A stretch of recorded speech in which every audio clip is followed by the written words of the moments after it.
F. 스콧 피츠제럴드의 소설 위대한 개츠비. 다들 한 번쯤 들어보셨죠? 이 작품 하면 화려한 파티가 떠오르는데요. 사실 그 뒤에는 한 남자의 미스터리가 숨겨져 있습니다.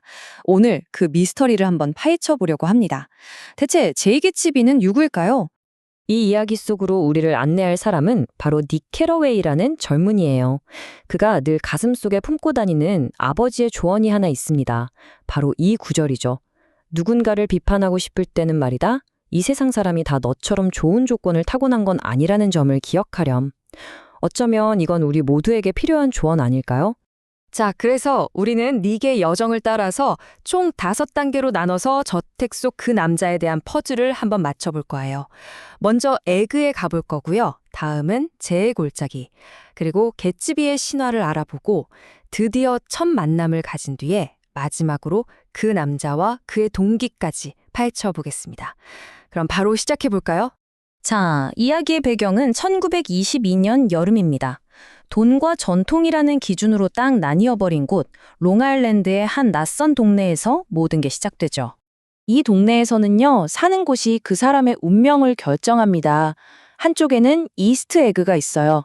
대대로 부를 물려받은 소위 올드머니들이 사는 곳이죠. 그리고 만 건너편에는 웨스트 에그가 있습니다.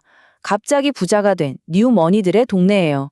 그러니까 한쪽은 뿌리 깊은 귀족적인 부를, 다른 한쪽은 과시하기 위한 부를 상징하는 셈이죠. 자, 닉이 처음으로 방문한 곳이 바로 이 이스트 에그입니다. 사촌인 데이지를 만나러 간 거죠. 그리고 거기서 그는 최상류층의 그 우함 이면에 숨겨진 어떤 무심한 잔인함, 그리고 끝을 모르는 권태와 다시 마주하게 됩니다.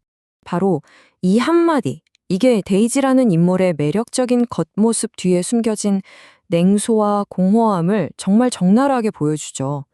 마치 금으로 된 새장 안에서 살아남기 위해 그녀가 터득한, 생존 방식처럼 들리지 않나요?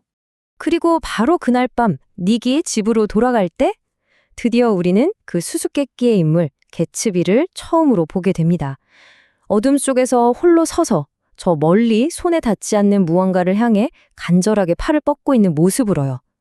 저 녹색 불빛이 뭘 의미하는지는 곧 알게 될 겁니다. 하지만 그 전에 이 화려한 꿈의 어두운 이면부터 들여다봐야 해요.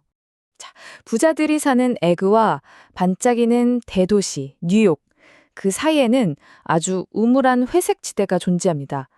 바로 산업 폐기물로 가득 찬 곳이죠. 이곳이 바로 그 광란의 20년대가 내뿜는 화려함의 대가라고 할 수 있어요. 말 그대로 잊힌 사람들과 부서진 꿈들이 쌓이는 거대한 쓰레기장이죠. 아메리칸 드림이 재가 되어버리는 곳입니다.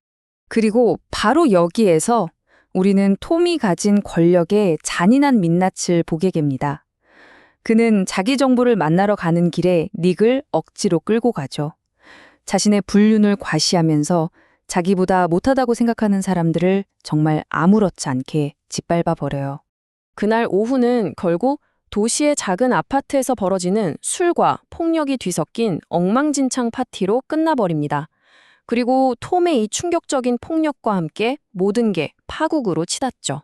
자, 이제 그 음산한 골짜기와는 정말 극명하게 대조되는 곳으로 가보죠. 바로 닉의 이웃집, 개츠비의 저택입니다.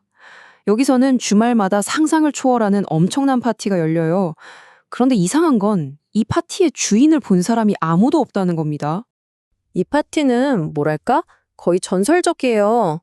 누가 돈을 내는지도 모르면서 수백 명의 불청객들이 매주 구름처럼 몰려드니까요. 그러니까 주인의 실체가 없으니까요. 사람들은 그 빈자리를 온갖 상상력으로 채우기 시작하는 거죠. 사람을 죽였다더라. 전쟁 때 독일 스파이였다더라. 심지어 밀주업자라는 소문까지. 정말 말이 안 되는 이야기들 뿐입니다. 그런데 어느 날 닉은 다른 사람들과는 다르게 공식적인 초대장을 받게 됩니다. 그리고 드디어 그 신화 속의 인물과 직접 얼굴을 마주하게 되죠. 닉이 마주한 개츠비는요, 소문처럼 험악한 갱스터나 스파이가 아니었어요. 그보다는 사람을 완전히 무장해제시키는 그런 비범한 미소를 가진 아주 젊고 우아한 남자였죠. 그런데 개츠비는 완벽한 주인이면서도 이상하게 이 파티의 혼돈에서 한 발짝 떨어져 있어요. 직접 즐기기보다는 마치 관객들을 지켜보는 연출가처럼 조용히 모든 걸 관망하고 있죠. 이후에 개츠비는 닉에게 조금씩 자신의 이야기를 하기 시작합니다. 하지만 진짜 진실, 이 모든 걸 한 번에 뒤집어 버리는 결정적인 진실은요, 정말 예상치도 못한 사람에게서 나오게 됩니다. 개츠비는 닉한테 정말 믿기 힘들 정도로 환상적인 자기 인생 이야기를 늘어놓습니다. 유럽에서 왕처럼 살았다느니 하면서요. 심지어 전쟁 훈장이랑 옥스퍼드에서 찍은 사진까지 증거롭시고 보여주죠.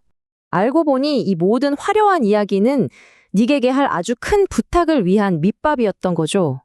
근데 더 이상한 건 그 부탁의 내용은 다른 사람이 대신 설명해야 한다는 겁니다. 미스터리가 점점 더 깊어지죠.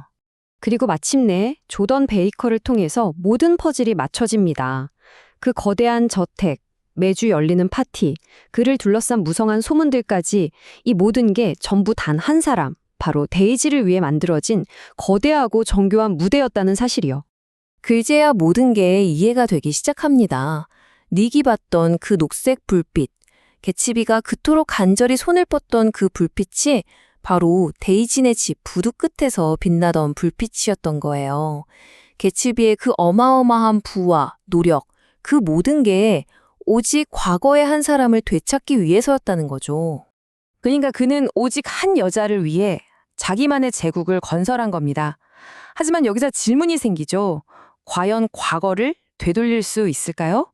개츠비의 모든 것은 할 수 있다는 그 믿음 위에 세워졌습니다. 그리고 바로 이 지점에서 그의 가장 위대한 성공과 가장 끔찍한 비극이 동시에 시작되는 겁니다.